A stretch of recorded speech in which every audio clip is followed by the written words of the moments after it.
So hello everyone, आज है हमारा the beginner module of cyber security and ethical hacking का लेक्चर नंबर 2 एंड जिसके अंदर हम बात करने वाले हैं सिक्योरिटी एंड डिवाइसेस के बारे में। तो चलिए फिर स्टार्ट करते हैं आज के इस लेक्चर को बिना किसी देरी के। बेसिकली हमें इस वीडियो में पढ़ने वाले कि सिक्योरिटी क्या होती है एंड जो भी ऑर्गेनाइजेशंस होती है, कंपनी होती है, वो कैसे सिक्योरिटी को स्टेबलाइज करती है और सिक्योरिटी के लिए कौन कौन से डिवाइसेस यूज करती है अपनी कंपनी में। तो इस वीडियो के अंदर हम उन सारे डिवाइसेस को पढ़ेंगे एंड कुछ डिवाइसेस के बारे में आपको ऑलरेडी पता भी होगा। तो चलिए फिर स्टार्ट करते हैं। सबसे पहले देखते हैं कि सिक्योरिटी होती क्या है। देखो, सिक्योरिटी का मतलब होता है कि किसी भी सिस्टम को, किसी भी नेटवर्क को या फिर किसी भी इंफॉर्मेशन को प्रोटेक्ट करना हैकर से। अब हैकर क्या करते हैं? हैकर सिंपली, हमने पिछली वीडियो में देखा था कि हैकर अनऑथराइज एक्सेस गेन करते हैं। तो हम बोल सकते हैं कि यार सिक्योरिटी का मतलब होता है कि किसी भी नेटवर्क को या किसी भी इंफॉर्मेशन को प्रोटेक्ट करना अनऑथराइज एक्सेस से और अनऑथराइज मॉडिफिकेशन से। अब इससे होता क्या है? इससे जो भी इंफॉर्मेशन या जो भी एसेट है अपने पास, उस एसेट का सीआईए मेंटेन रहता है। अब सीआईए क्या होता है? सीआईए की फुल फॉर्म होती है confidentiality, integrity and availability. And CIA को हमने लास्ट वीडियो में बहुत डिटेल में डिस्कस किया था, तो आप उसको जाके चेकआउट कर सकते हो। सो बेसिकली सिक्योरिटी का मतलब ये होता है कि किसी भी सिस्टम को, नेटवर्क को या इन्फॉर्मेशन को प्रोटेक्ट करना हैकर से या फिर अनऑथराइज एक्सेस या मॉडिफिकेशन से। अब हम इसको अचीव कैसे करते हैं, ये एक बार देख लेते हैं। बेसिकली हमारे पास कुछ डिवाइसेस यूज होते हैं ये सब चीज अचीव करने के लिए। तो सबसे पहले हमारे पास डिवाइस यूज होता है, वो है फायरवॉल। फायरवॉल हमारे सबके सिस्टम में प्रेजेंट होता है, हमारे लैपटॉप के अंदर प्रेजेंट होता है, हमारे डेस्कटॉप के अंदर प्रेजेंट होता है। अब ये काम कैसे करता है, एक बार हम ये भी देख लेते हैं। तो फायरवॉल क्या करता है कि जो भी नेटवर्क है, उस नेटवर्क के अंदर जो ट्रैफिक आ रहा है या फिर नेटवर्क के अंदर जो भी डेटा पैकेट्स आ रहे हैं और नेटवर्क से जो डेटा पैकेट्स बाहर जा रहे हैं, उन सारे डेटा पैकेट्स को ये मॉनिटर करता है। एंड कोई भी डेटा पैकेट अगर इसको ऐसा लगता है कि यार ये मेलिशियस डेटा पैकेट है या फिर इसके अंदर वायरस हो सकता है, तो उस डेटा पैकेट को ये ड्रॉप कर देता है। एंड आप लोगों को ये चीज तो पता होगी कि नेटवर्क के अंदर जितना भी डेटा है वो पैकेट्स के फॉर्मेट में ट्रेवल करता है। सो जो ये डेटा पैकेट्स हैं, उनको ये स्कैन करता है और कुछ रूल्स एंड रेगुलेशंस के अकॉर्डिंग।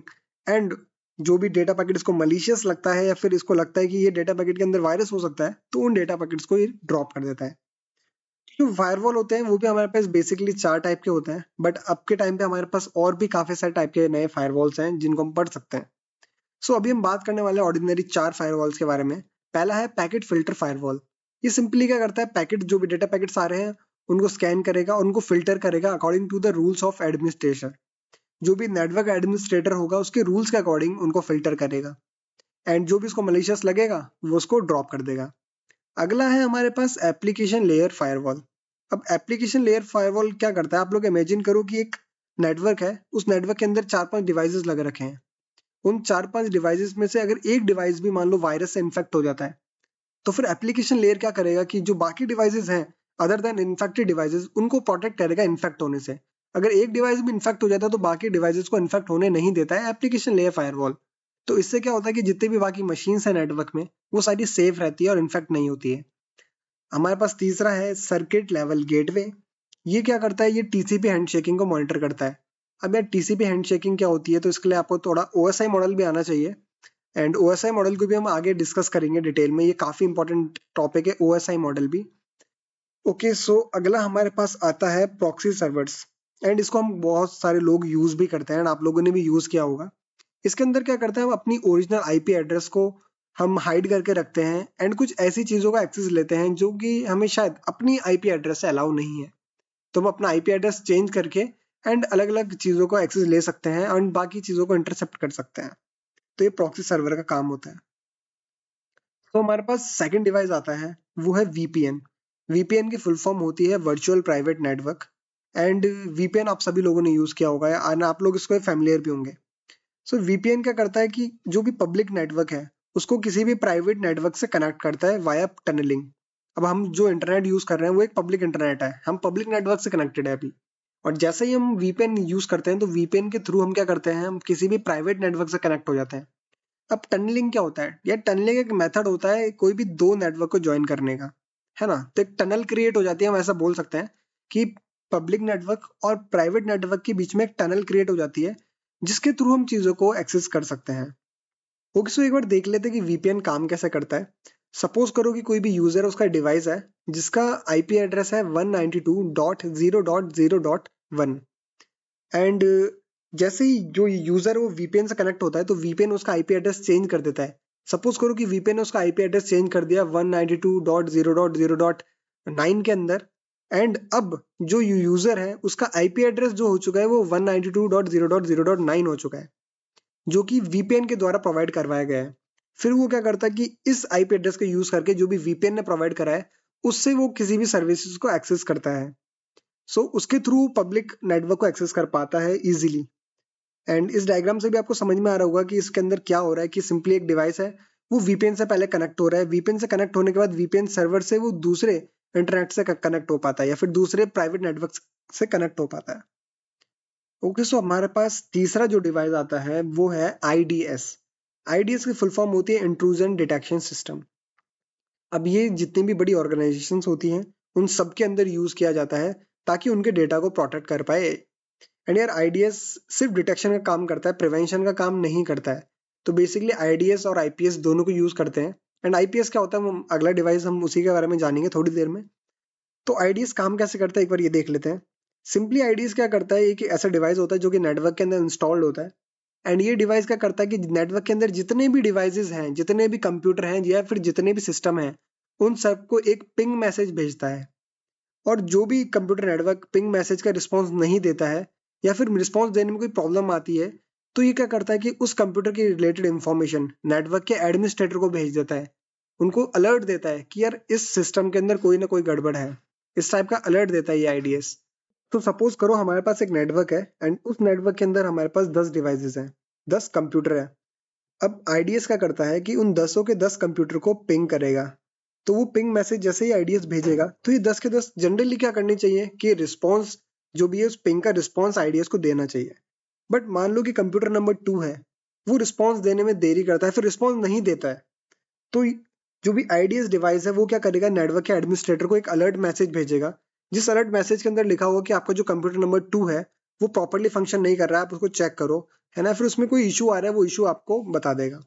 तो सिंपली आईडीएस का ये काम होता है।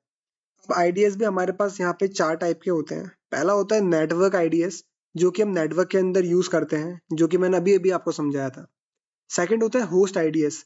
सिंपली जैसे नेटवर्क आईडीएस काम करता है सिमिलरली वैसे होस्ट आईडीएस काम करता है। बट ये आईडीएस जो होता है ये यूज होता है हर एक होस्ट के अंदर।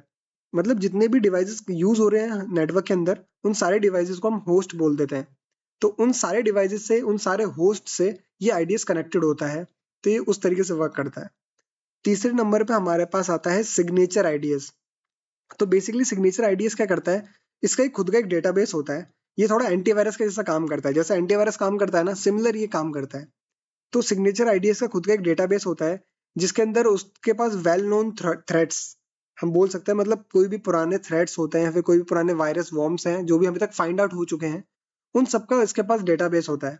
अगर उससे रिलेटेड इसको कुछ लगता है कि उससे मिलता जुलता कुछ नेटवर्क के अंदर इशू है, तो ये उससे रिलेटेड इंफॉर्मेशन नेटवर्क एडमिनिस्ट्रेटर को सेंड करता है कि यार आपके अंदर एक वायरस, आपके सिस्टम में एक वायरस आ चुका है एंड आप उसको जाके चेक कर सकते हो। उसका नाम और सब कुछ उससे रिलेटेड डिटेल्स नेटवर्क एडमिनिस्ट्रेटर को बता देता है। एंड लास्ट हमारे पास आता है static anomaly based IDs.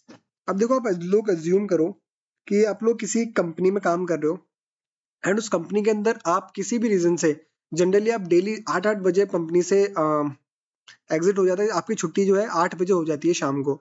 But आप किसी रीजन से कंपनी में उस दिन 11 बजे तक रुकते हो। तो ये क्या हो गया, आपकी जनरल एक्टिविटी क्या थी, बीइंग अ यूजर आपकी एक्टिविटी डेली 8 बजे कंपनी से छुट्टी लेने की थी या फिर 8 बजे कंपनी से आप एग्जिट लेते थे, ऑफिस से डेली एग्जिट लेते थे। बट किसी रीजन की वजह से आपको किसी दिन 11 बजे आप एग्जिट ले रहे हो कंपनी से। तो उसका मतलब ये है कि आपके बिहेवियर में चेंज आया। जो आप काम डेली करते थे रेगुलर बेसिस पे, आज आपने उसे एक डिफरेंट काम किया, मतलब 11 बजे आप आए। तो इस चीज को ये static anomaly based IDs analyse करता है कि कोई भी यूजर है वो किस तरीके से काम कर रहा है।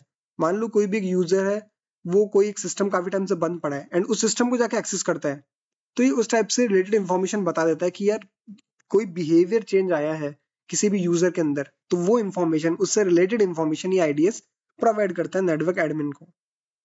ओके, सो तीसरा और हमारे पास अगला डिवाइस आता है वो है आईपीएस। ये इंट्रूजन प्रिवेंशन सिस्टम, ये इंट्रूजन को प्रिवेंट करता है। अब जो आईडीएस था यार वो अकेला सिर्फ डिटेक्ट करता था, वो प्रिवेंट नहीं कर सकता है ना। वो सिर्फ डिटेक्ट करके ये बोल ही सकता है कि ये दिक्कत है भाई, मैं तुम्हारे सिस्टम को सिक्योर नहीं कर सकता, प्रिवेंट नहीं कर सकता। बट जो आईपीएस आता है वो इस सिस्टम को प्रिवेंट कर सकता है इन सब चीजों से।